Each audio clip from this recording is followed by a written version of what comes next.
Good evening. So today I'll be talking about the difference between different generations in terms of ambitions, inspirations, challenges, and opportunities they face. And maybe the way I talked about this topic in Arabic is completely different than the way I'll talk about it in English, because I tend to talk about, sometimes I tend to focus on regional generational issues, or sometimes I tend to think about global generational issues. So let's start in the beginning of, let me start in the beginning of looking at the difference between different generations, and uh, let us start defining these generations. So I found this, information online saying that baby boomers, these are the these are the luckiest generations. These are the ones who were born after the Second World War. There was a lot of loss of lives, a lot of work, a lot of projects that needs to be delivered. So they have got the luckiest life ever. So these are the ones who were born between 1946 and 1964. Then we have Generation X, and those are the ones who were born between 1965 to 1976. Then we have Millennials, which I belong to these guys. They are the ones who were born between 1977 to 1995. Then we have Generation Z, and these are the ones who were born later than 1996. So I think the focus will be on the difference between Generation X, Generation Y, and maybe a little bit on Generation Z. So the ones who were born between 1965 to 1976, or let me say, or even before that. So I will talk about the difference in terms of education, the difference in terms of access to information, the difference in terms of numbers, and the difference and the values in terms of support, and the way they looked at each other and they looked how to support each other.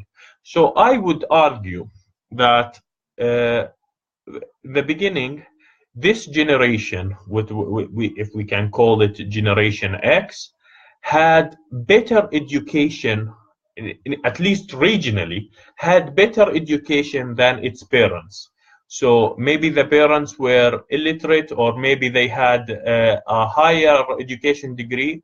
Because of the spread of education all over the region, Generation X had a much better education than his fathers and than their parents.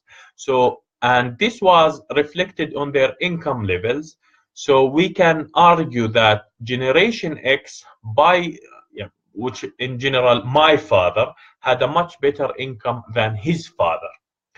So when it comes to our generation, we had some kind of a similar, and I'm talking about the general facts, the majority. We had almost similar education to our, let me say, to our parents, sometimes a little bit higher, sometimes a little bit lower, but there was no significant difference in terms of education. So the parents had a bachelor degree, and the kids had a bachelor degree. Of course, not talking about women, I think women or girls in general has a much better education than their parents. However, this was not affected by the level of income that we have received. I would argue that these people had, let me say, Generation X had better job security, better support to each other, and less competition, and they were getting the same salaries that the current generation might be getting in terms of absolute values, and much higher in terms of purchase value, or in terms of value for money. So I would argue this generation was able to get similar education and get an easier life in terms of job security and in terms of access to jobs. And I would argue about the salary of an engineer in a Gulf country, which a lot of Jordanians or young Jordanians think about such a profession. And even if the salaries of teachers, maybe the salaries of teachers are higher than before, but I would argue that the salaries of teacher has a much more value for money than the current teachers. So this is the first thing. Both generation had aspirations in terms of income, and both generations has aspiration in terms of let me say of building a family. In terms of access to information and access to tools and technology, I would argue that our generation, Generation Y, had a much better access to technology and to information, and they were much more global and much more tech savvy, and they have traveled more than their parents, and they have seen more parts of the world, or at least heard about parts of the world, so they are more global citizens than their parents. They are more tech savvy. However, I would argue this tech savviness or this ability to use the tools and to receive this information was not helpful in terms of achieve their personal aspiration in terms of income. So this is a challenge where we think about how we can utilize all of this information that we have used before and how we can use it in a way that can help people to, let me say, at least our generation,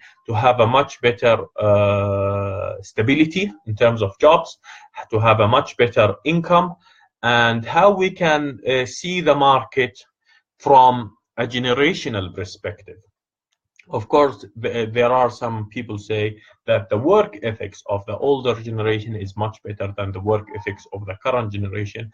I would argue this is not the case. I would argue that some of our generation have a much better work ethic than their parents, and they are much more professional. So there are some different arguments. Some of them, they say that they were more patient. I would say, yes, I definitely think our generation has quick expectations.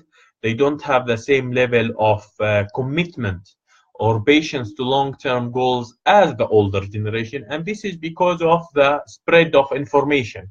So if every day you are, imagine that now you can, every hour you have an access to the news and to have access to information, which definitely will affect your decision and which definitely will affect your commitments, rather than, let me say, having listening to the news once every day, or maybe once every week. It depends. Maybe you hear it only once. So the amount of information actually affected our generation ability to make commitments and to be patient.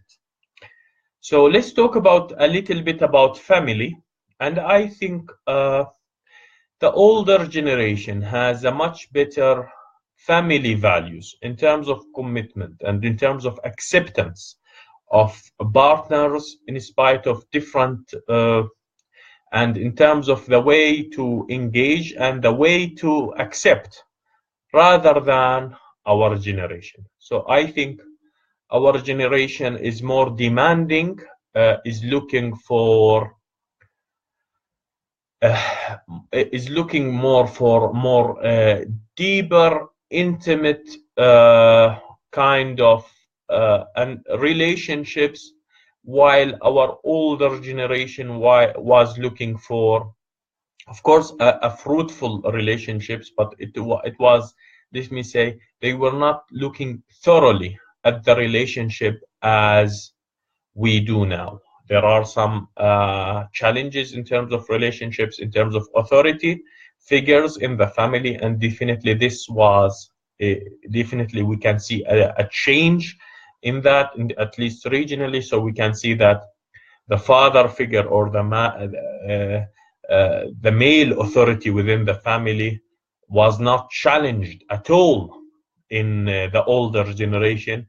We see now there is a tendency to have a more balanced kind of dialogue-based relationship, which makes communication and relationships more meaningful and more effective. However, it might not help the long-term commitment goals, as there is always some level of argument. So this is kind of discussion about democracy and democracy regimes or democracy system are and authoritarian systems. We see that maybe in sometimes authoritarian, let me say, authority-based systems, or let me say autocracies, are in many cases proved to be more stable, much faster in taking decisions, while democracy-based systems were at least, let me say, less had a much better relationships among their members and more tolerance within their members. However, maybe they were not as fast as autocratic systems. And we can see this difference in terms of families, in terms of ambitions between families, and in terms of difference between generations.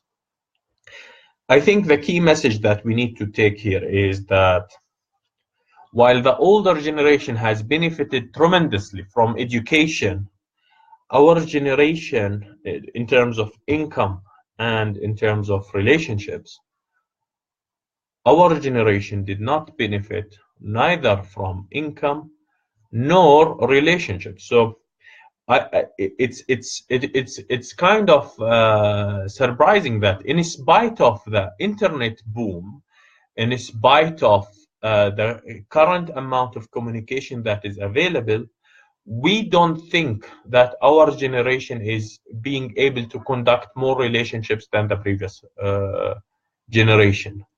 Why? Because we are still controlled by value system that has been put by the older generation, and we are still thinking how we can utilize the information and the technology or the tools that we have to our income advantage.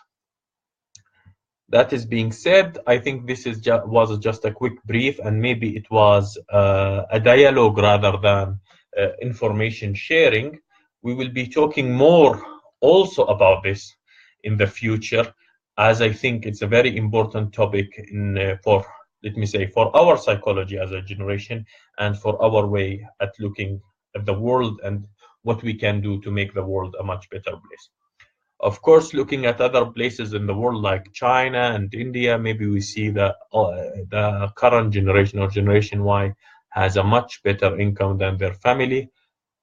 But I look at things from a global perspective. Sometimes I look at things from a regional perspective. And I would say, in terms of global perspective in general, we see that the Generation Y is not getting the same level of opportunity as Generation X. I wonder how it is going to be for Generation Z, and it would be interesting to know this more. We'll talk about this in other videos. For now, take care.